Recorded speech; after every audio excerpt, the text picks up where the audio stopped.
ഒരു മനുഷ്യന് ഏറ്റവും ആദ്യം വേണ്ടത് മനസ്സിന് സമാധാനമാണല്ലേ. അതില്ലാതായാൽ ജീവിതം തന്നെ താളം തെറ്റും. അത്തരത്തിലുള്ളവരെ സഹായിക്കുക എന്ന ലക്ഷ്യത്തോടെയാണ് യെല്ലോ ക്ലൗഡ് എന്ന ഓൺലൈൻ കൗൺസിലിംഗ് സ്ഥാപനം തുടക്കമിട്ടിരിക്കുന്നത്. 3 വർഷം വിജയകരമായി പൂർത്തിയാക്കിയ യെല്ലോ ക്ലൗഡ് 4ാം വർഷത്തിലേക്ക് കടക്കുകയാണ്. മാനസിക സമ്മർദ്ദം അനുഭവിക്കുന്ന നിരവധി പേർ നമുക്കിടയിലുണ്ടാകും. മനസ്സിലുള്ള ഭാരം ആരോടെങ്കിലും തുറന്നു പറയാൻ കഴിയാതെ ബുദ്ധിമുട്ടുന്നവരാകും ഏറെയും. അത്തരക്കാർക്ക് പ്രയോജനപ്പെടുന്നൊരു സംവിധാനമാണ് ഓൺലൈൻ കൗൺസിലിംഗ്. ഓൺലൈൻ കൗൺസിലിംഗ് രംഗത്ത് 4ാം വർഷത്തിലേക്ക് കടക്കുകയാണ് കൊച്ചിയിലെ യെല്ലോ ക്ലൗഡ് എന്ന സ്ഥാപനം.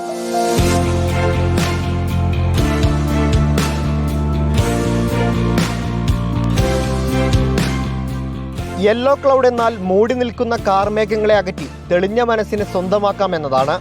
നിരവധി പ്രശ്നങ്ങളുമായി യെല്ലോ ക്ലൗഡിലെത്തിയ 15,000-ഓളം പേരാണ് ഇതുവരെ മാനസികാരോഗ്യം വീണ്ടെടുത്തത്.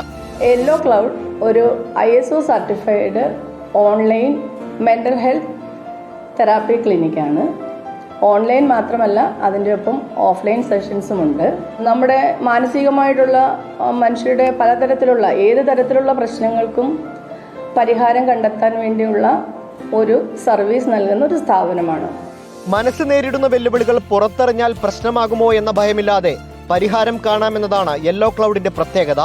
ജനങ്ങൾക്ക് അവരുടെ ഫിംഗർ ടിപ്പിൽ അവരുടെ കോൺഫിഡൻഷ്യൽ സ്പേസിൽ ഇരുന്നുകൊണ്ട് ഏറ്റവും ക്വാളിറ്റിയുള്ള പ്രൊഫഷണൽസ്, അത് സൈക്യാട്രിസ്റ്റുകൾ തൊട്ട് ക്ലിനിക്കൽ സൈക്കോളജിസ്റ്റ്, കൗൺസിലിംഗ് സൈക്കോളജിസ്റ്റ്, അങ്ങനെ എല്ലാ മെൻ്റൽ ഹെൽത്തിൻ്റെ പ്രൊഫഷണൽസിനെയും അവരുടെ കോൺഫിഡൻസ് സ്പേസിൽ ഇരുന്നുകൊണ്ട് കാണാനുള്ള ഒരു ആപ്ലിക്കേഷനാണ് യെല്ലോ ക്ലൗഡ് ഒരുക്കിയിരിക്കുന്നത്.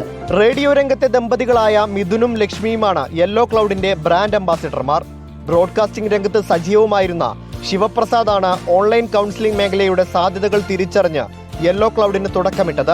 കൊറോണ സമയത്ത് വന്ന ഒരു ഐഡിയയിൽ നിന്നും വേറൊരു സുഹൃത്ത് പറഞ്ഞ ഐഡിയയിൽ നിന്നും ഇൻവെസ്റ്റ്മെൻറ്റ് രംഗത്തോട്ട് മാറാം എന്നുള്ള ഒരു രീതിയിൽ വന്നതാണ്. പിന്നീട് അത് വളരെ സീരിയസ് ആയിട്ട് എടുക്കേണ്ടി വന്നു. കാരണം അതിനൊരു സോഷ്യൽ കോസ്റ്റ് കൂടെ ഉണ്ടെന്ന് മനസ്സിലാക്കുകയും അതിനപ്പുറം അതിനൊരു ബിസിനസ് സാധ്യത ഉണ്ടെന്നും മനസ്സിലായതുകൊണ്ട് മാത്രം അത് പിന്നെ കണ്ടിന്യൂ ചെയ്യുകയാണ് ചെയ്തത്. ഇപ്പോൾ എല്ലാവരും പറഞ്ഞ പോലെ ഞങ്ങൾ സക്സസ്ഫുള്ളി 3 ഇയർ കംപ്ലീറ്റ് ചെയ്തു കഴിഞ്ഞു. കേരള വിഷനും കുടുംബശ്രീ മിഷനുമായി ചേർന്ന് സ്ത്രീകളുടെ മാനസികാരോഗ്യം വർദ്ധിപ്പിക്കാനും അവരുടെ കഴിവുകൾ പുറത്തു കൊണ്ടുവരാനുമുള്ള പദ്ധതിയിലും യെല്ലോ ക്ലൗഡ് ഭാഗമാണ്. ഏതു ഭാഷയിലും ലഭ്യമാകുന്ന യെല്ലോ ക്ലൗഡ് ആപ്ലിക്കേഷൻ ഇന്ത്യയിലുടനീളം വ്യാപിപ്പിക്കാനും പദ്ധതിയുണ്ട്. റിപ്പോർട്ടർ, കൊച്ചി.